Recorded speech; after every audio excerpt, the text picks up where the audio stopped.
ഒരു സുരക്ഷിതത്വവുമില്ലാത്ത ഇസ്ലാമിക രാഷ്ട്രങ്ങളിൽ നിന്ന് വിവിധ യൂറോപ്യൻ ക്രൈസ്തവ രാഷ്ട്രങ്ങളിലേക്കുള്ള അഭയാർത്ഥികളുടെ എണ്ണം ദിവസേന പെരുകുകയാണ്. രഹസ്യമായി നടക്കുന്ന ഇത്തരം അനധികൃത കുടിയേറ്റങ്ങൾ പലപ്പോഴും പുറം ലോകം അറിയുന്നത് കടലിലുണ്ടാകുന്ന അപകടങ്ങളിൽപ്പെട്ട് ബോട്ടുകൾ തകരുമ്പോഴാണ്.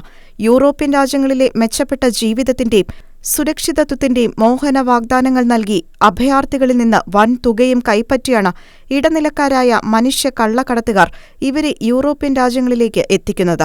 യൂറോപ്പിലേക്ക് എത്താൻ ശ്രമിക്കുന്ന അഭയാർത്ഥികളുടെ എണ്ണം വർദ്ധിക്കുന്നതനുസരിച്ച് മെഡിറ്ററേനിയൻ കടലിലെ മരണങ്ങളുടെ എണ്ണവും വർദ്ധിക്കുകയാണെന്നാണ് ഇപ്പോൾ പുറത്തുവരുന്ന റിപ്പോർട്ടുകൾ. അതോടൊപ്പം തന്നെ അഭയാർത്ഥികളായി വരുന്നവരിലെ തീവ്രവാദികളെക്കൊണ്ട് പൊറുതിമുട്ടിയിരിക്കുകയാണ് യൂറോപ്യൻ രാജ്യങ്ങൾ.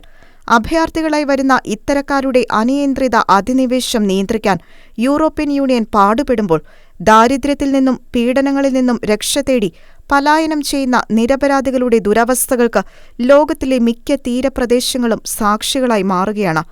അറബികളും ബെർബറുകളും തിങ്ങിപ്പാർക്കുന്ന ആഫ്രിക്കൻ വൻകരയിലെ അറബ് റിപ്പബ്ലിക്കും ഉത്തരാഫ്രിക്കയിലെ പുരാതന രാജ്യവുമായ ടുണീഷ്യയിൽ നിന്ന് യൂറോപ്പിലേക്ക് പുറപ്പെട്ട അഭയാർത്ഥികളുടെ ശവശരീരങ്ങൾ കൊണ്ട് ടുണീഷ്യയുടെ തീരപ്രദേശങ്ങൾ നിറഞ്ഞിരിക്കുന്നു എന്ന വാർത്തകളാണ് ഇപ്പോൾ പുറത്തുവന്നുകൊണ്ടിരിക്കുന്നത്.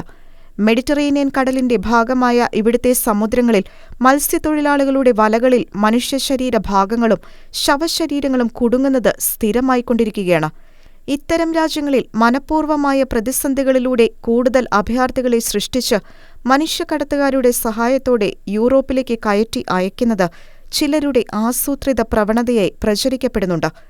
യൂറോപ്പിലേക്ക് അഭയാർത്ഥികളെന്ന വ്യാജേന മതം കയറ്റി അയച്ച് യൂറോപ്പ് പിടിച്ചെടുക്കുക എന്ന ഗൂഢലക്ഷ്യങ്ങളുമായി ചിലർ മറഞ്ഞിരുന്ന് കളിക്കുന്നതാണ് അഭയാർത്ഥി പ്രവാഹം ഇത്രയും രൂക്ഷമാകാനുള്ള കാരണമായി വിലയിരുത്തപ്പെടുന്നത്.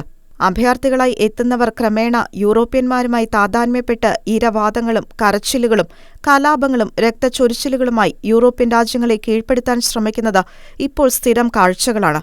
ഇതുവരെ 47,000-ലധികം കുടിയേറ്റക്കാരാണ് ഇറ്റലിയിൽ ഈ വർഷം ഔദ്യോഗികമായി എത്തിയിട്ടുള്ളത്. കഴിഞ്ഞ വർഷത്തെ അപേക്ഷിച്ച് 3 ഇരട്ടി കൂടുതൽ. ഇറ്റലിയിൽ മുൻപ് അഭയം കിട്ടിയവർ കടുത്ത വിമത പ്രക്ഷോഭങ്ങൾക്ക് കളമൊരുക്കിയതിനാൽ മെലോണി അധികാരമേറ്റ ശേഷം ഇറ്റലിയിലേക്കുള്ള അഭയാർത്ഥി പ്രവാഹം കർശനമായി നിരോധിച്ചിരുന്നു. എന്നാൽ അപ്പോഴും അതീവ രഹസ്യമായി അഭയാർത്ഥികൾ അങ്ങോട്ട് ഒഴുകുന്നുണ്ടെന്ന സത്യം ഓർമ്മിപ്പിച്ചുകൊണ്ട് ഇത്തരത്തിൽ അനധികൃതമായി അഭയാർത്ഥികളെ എത്തിച്ച ബോട്ട് കടലിൽ മുങ്ങി കഴിഞ്ഞ ദിവസം 60-ലധികം ആളുകൾ മരണപ്പെടുകയും ചെയ്തു. ജർമ്മനിയിൽ സൊമാലിയൻ അഭയാർത്ഥികൾ കടുത്ത ആക്രമണങ്ങളാണ് നടത്തുന്നത്. ഈ അടുത്ത ദിവസം ഗ്രീക്ക് തീരത്ത് ഒരു അഭയാർത്ഥി കപ്പൽ അപകടത്തിൽപ്പെട്ടിരുന്നു. ഇത്തരം അഭയാർത്ഥി പ്രവാഹത്തിലൂടെ ലോകം കീഴടക്കാനുള്ള പൊളിറ്റിക്കൽ ഇസ്ലാമിന്റെ അജണ്ട നടപ്പാകുന്നതിനൊപ്പം തഴച്ചു വളരുന്നത് ഇതിന്റെ ഇടനിലക്കാരായ മനുഷ്യക്കടത്ത് മാഫിയകളാണ്. അറബ് രാജ്യങ്ങളിലെ ഇത്തരം മനുഷ്യക്കടത്തുകാരായ ഇടനിലക്കാർ മോഹവിലയെറിഞ്ഞ് മത്സ്യബന്ധന ബോട്ടുകൾ സ്വന്തമാക്കി അതിലാണ് അഭയാർത്ഥികളെ കുത്തിനിറച്ച് യൂറോപ്യൻ തീരങ്ങൾ ലാക്കാക്കി പായുന്നത്. പരമദാരിദ്ര്യം പിടിച്ച ഇത്തരം രാജ്യങ്ങളിലെ ഈ കള്ളക്കടത്തുകാർക്ക് ഇങ്ങനെ കോടികൾ ഫണ്ട് ചെയ്യാൻ പിന്നിൽ ആളുണ്ടെന്ന് ഉറപ്പാണ്.